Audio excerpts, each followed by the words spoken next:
Jho Low, who robbed the entire country.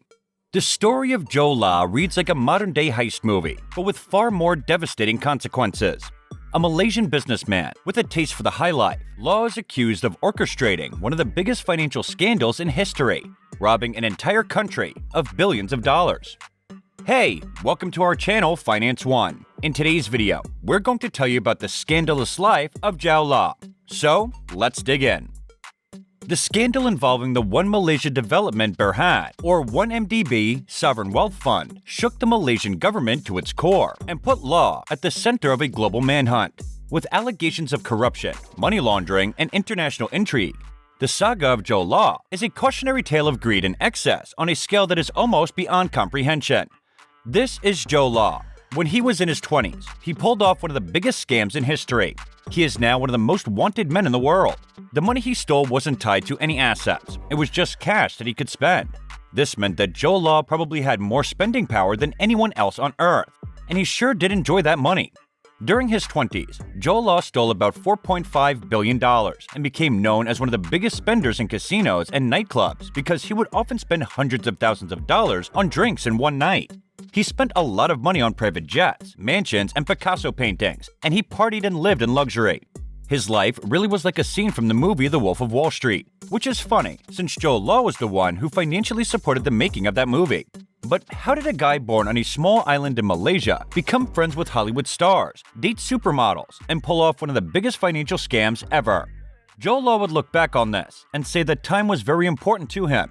This is when he built the core foundation of context for the future. Because Jho Low's family was wealthy, and many of Jho's classmates at Harrow were from royal families. He was born in the Malaysian island of Penang, but his parents sent him to Harrow School in England in 1998. So, even though Jho was the son of a millionaire, he was now hanging out with a lot of people who were the sons of billionaires. But Jho Low saw this as a chance and tried to make friends with some of the very rich students. In order to impress them, he invited them to spend the summer in Malaysia, and then he got a 160-foot yacht from a rich family friend. He then pretended that the yacht was his by replacing all of the family photos on board with pictures of himself. He did this so that his very wealthy friends would think he was one of them. Jho Low also tried to present himself as someone who could help other people get things done. He once got the letterhead of the Brunei embassy and sent a letter to a famous nightclub in the West End, pretending to be a member of the Brunei royal family. They let him keep a VIP table. Jho Low and his underage friends went to a fancy nightclub to party with famous football players and models. Jho Low learned at a young age that the illusion of power and prestige can lead to many different things. After graduating from Harrow, Jho Low went to the Wharton University in the United States. There, he kept building his personal brands. For example, he wrote about stocks for the student newspaper at his university, the Wharton Journal.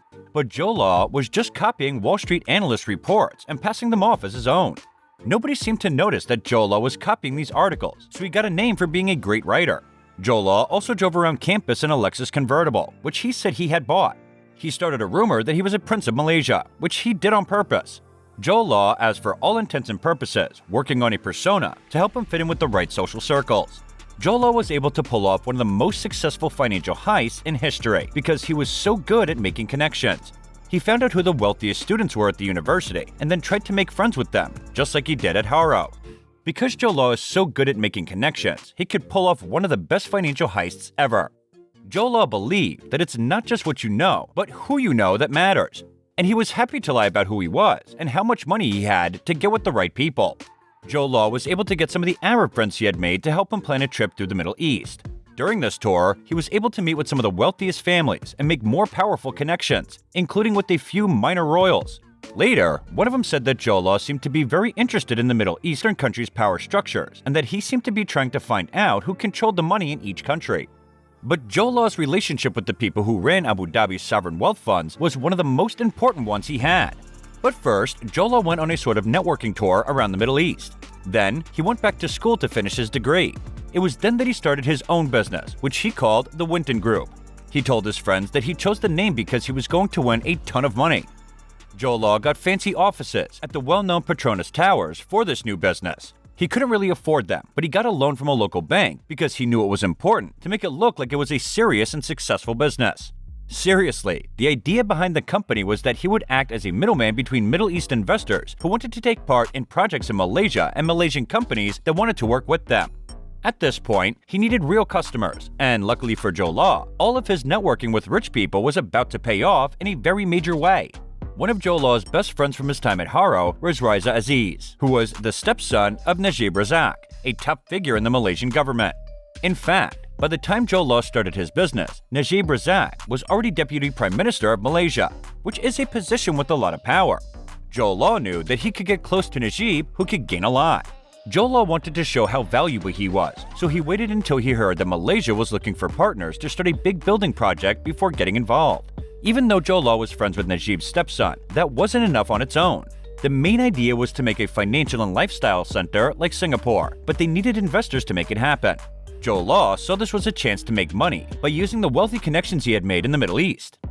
Now, Jho Low's original business plan was to get a fee for breaking deals, but he didn't get a fee. Instead, he got something even better. He became very popular with Najib, who was very grateful to Jho Low. When Najib became Prime Minister of Malaysia in 2009, Jho Low, who was only 27 years old at the time, had the ear of the most powerful man in the country. Najib was officially the chairman of the fund, while Jho Low was just thought of as an advisor, but in reality, Jho Low was in charge of the whole fund. He hired people he knew to work for him, and these people followed him without question. This means that Jho Low could do whatever he wanted with Malaysia's $1 billion fund. Within a few months, Jho Low had used his connections to find the first investment opportunity for the 1MDB fund to take advantage of. Jho Low made a deal with the oil company PetroSaudi to work together. The plan was for 1MDB to put $1 billion into this oil project. At the time, that was almost all the money in the fund, but Najib gave Jho Low permission to move that money from 1MDB's account to another because he trusted Jho Low completely. But because Jho Low had full control over the money, he only sent $300 million to the joint venture account with PetroSaudi.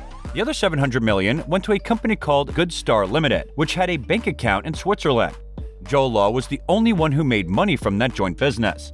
Jho Low said that Good Star Limited was a Saudi company because 1MDB had to send money to Good Star as part of the contract to pay off a debt before the joint venture could move forward. However, this was not true. Jho Low's statement wasn't true. Jho Low owned Good Start Limited, so on paper it looked like 1MDB had just invested in the PetroSaudi joint venture as planned. But in reality, Jho Low judges paid himself $700 million in a number of different ways. This was an incredibly simple move, but it was only possible because he had planned so carefully to get where he was. Thank you for tuning in to Finance One today. We hope you found the information helpful and informative. Don't forget to hit the like button and subscribe to our channel to stay up to date on the latest news and insights in the world of finance.